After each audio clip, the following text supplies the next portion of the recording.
Hey folks, so today we're going to be talking about introductions for evaluative writing, and this should help you as you begin work on your upcoming evaluations of your TED Talk, right?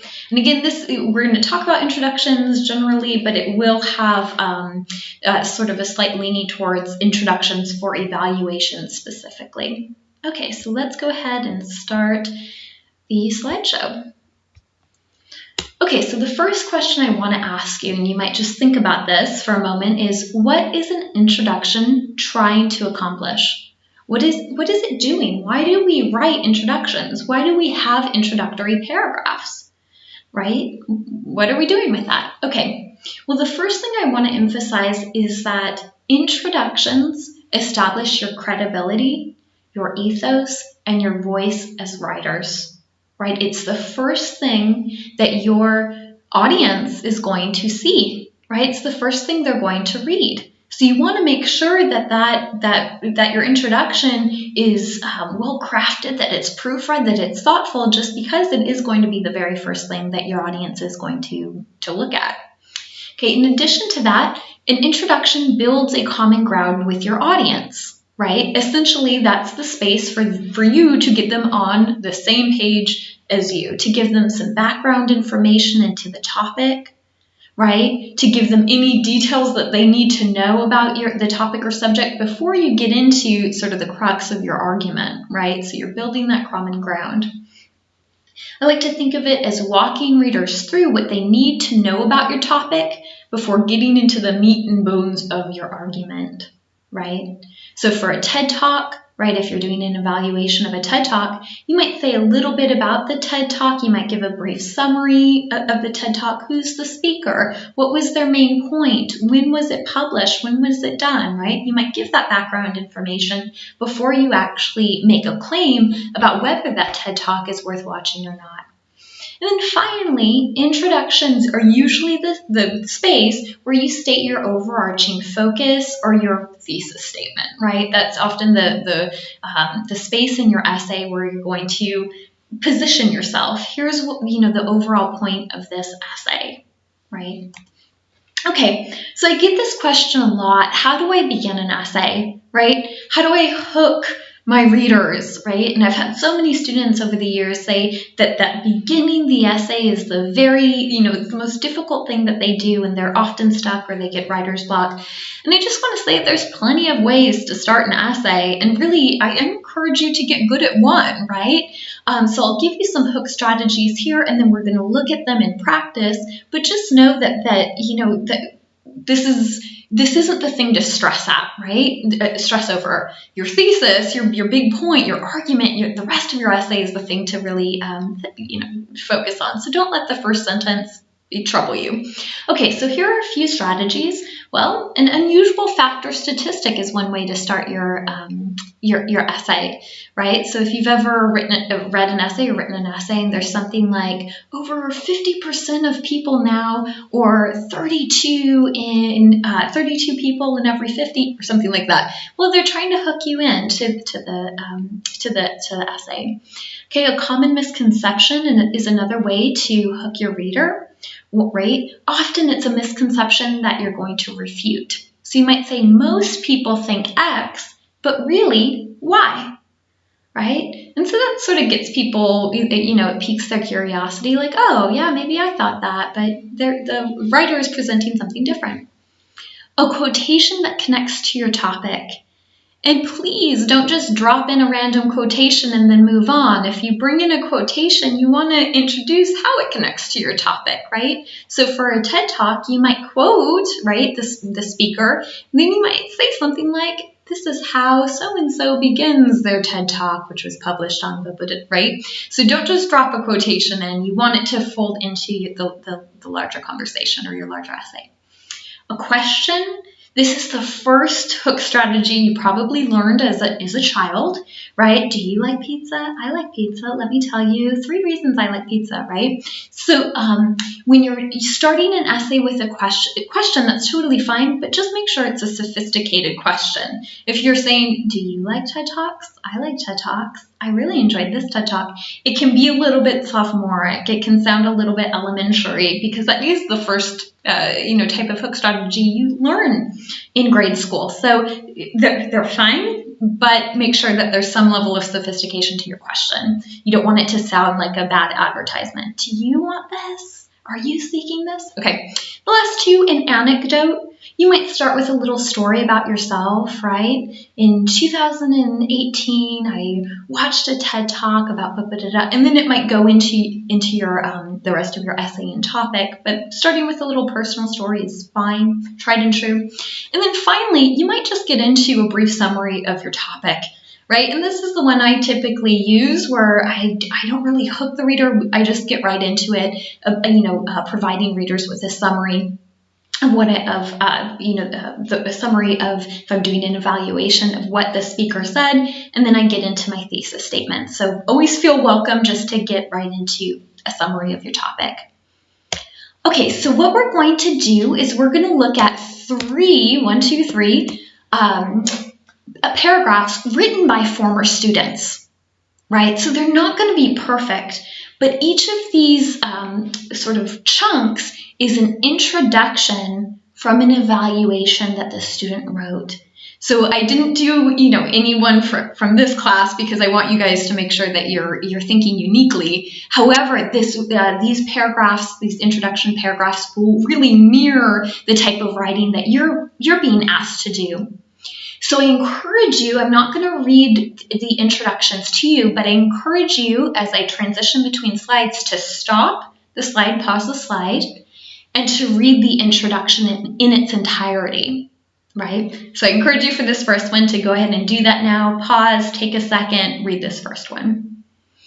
Okay, so let's go ahead and take a look. So you'll notice that this introduction begins with, "In my day, you'd never talk like that. I remember my mom telling me this a few times during my childhood after I had said something particularly rude." Okay, so you can think, what sort of hook strategy did the student use? Notice they blended two. They have this quotation from their mom, and then they get into this memory, this personal anecdote about the mom saying this. Okay, but notice how it's used to set up, right, their actual topic. So in line 1, 2, 3, 4, 5, we get the introduction into Jean Twangy's TED Talk, Generation Me. So notice the anecdote sets up generational differences, which is the topic of the actual TED Talk. So notice it's not just a random anecdote. Instead, it sort of sets up the topic of Jean Twangy's talk. Okay, then notice that the student gives some background details into Twangy's talk, right? In her talk, Twangy delves right into controversial topics, right? So they don't just say, yeah, Twangy's talk is worth watching. Instead, they give the reader a sense of what the TED Talk is about. Okay, then notice that very last sentence, Twangy is bold and entertaining, and though her claims may offend some, her talk forces viewers to think more critically about this new generation of young adults. Well, notice we can identify that as the student's thesis, right? That's the sentence that takes a position on the quality or worth of Jean Twangy and her TED Talk, right? Notice it says that the student says it's bold, it's entertaining, and though some audiences might be offended, this is who it's for. It's going to help them, if for most viewers, it's going to get them to think more critically about this. Notice that's debatable. Notice someone could say, no, it didn't do that, right? You could talk about the negatives of Twangy's talk, right? And notice it sets up for us, the reader of the essay, where that student's going. We can imagine a body paragraph all about how that video gets us critically thinking. We also could see a body paragraph about maybe Twangy being, entertaining or funny or humorous. And we also might see a paragraph more about Twangy's presence. It says that she's bold, right? So it sort of sets up and we can anticipate where the student is going in their body paragraphs. Okay. So let's go ahead and look at introduction 2. And again, I'm going to ask you to pause here, right? Read the entire introduction, get a sense of the hook, get a sense of the background details, get a sense of the student's thesis, any strengths, weaknesses. Please do that now. Okay, so let's look at this student and notice that the student dives right into Susan Frankel and some summary details about her and her speech, right? So we get that she's a journalist, we get that that speech happened in 2015, we get the name of that speech, right? Then for the next few lines, we get a sense of what that speech was about, her story, etc., etc. Okay, so you might ask yourself, what was the student's thesis? Okay, I think we have a two-part thesis here, right? A two-sentence thesis, which is totally fine. They spend 2 sentences getting into their overall point. And I know some of you might have a red flag going up, like, isn't a thesis statement 1 sentence? No, it can be 2 sentences, especially if you don't want to jam-pack. If you have a lot to say, you don't want to jam-pack 1 sentence. So that's fine to have a 2-part thesis, and that's what the student's doing here. So notice it begins with overall. They say, overall, Frankel's speech offers viewers information that they can relate to and exposes them to the fact that plastic is part of their everyday life.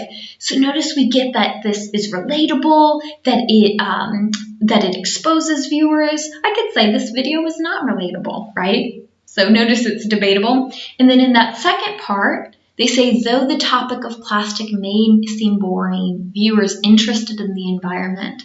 So notice that second sentence qualifies their thesis a little bit and makes the point that this TED Talk or this talk is specifically for an audience that's interested in environmental science. Okay, so let's go to the third and final introduction, much shorter than our prior 2. And please take a second to go ahead and read this last one. Okay, so notice how this student starts the introduction. Many Americans are fooled into believing that foods with the label low-fat or gluten-free are healthy. However, right? And so that however is sort of a signal that this is beginning with a misconception. Most Americans think X. However, Y. And notice that goes right into a nice sentence about Michael Pollan's belief. So most people think this, but Michael Pollan thinks this. So it transitions right nicely into a summary of Michael Pollan's point. So notice that the student spends the next few sentences getting into Pollan, how he's unapologetic, giving a little bit of background information into Pollan's talk, his talk about food. And again, you might think about, well, what's the student's thesis statement? I think it is that last sentence. He does not handhold the viewer and instead is bluntly honest. Pollan's honesty and cold hard facts are engaging, and for individuals seeking unbiased information about food, Pollan's lecture is well worth watching. So notice the student takes a very definitive position, saying the talk is worth watching, making the point that Pollan's honest. And as readers, we can anticipate where this is going. We can imagine that one paragraph is going to be about his honesty, one paragraph is going to be about how the content of the speech is well worth watching, and maybe something about how he's unbiased. Okay, guys, so I hope that information is useful as you begin your own evaluations, and especially the introduction.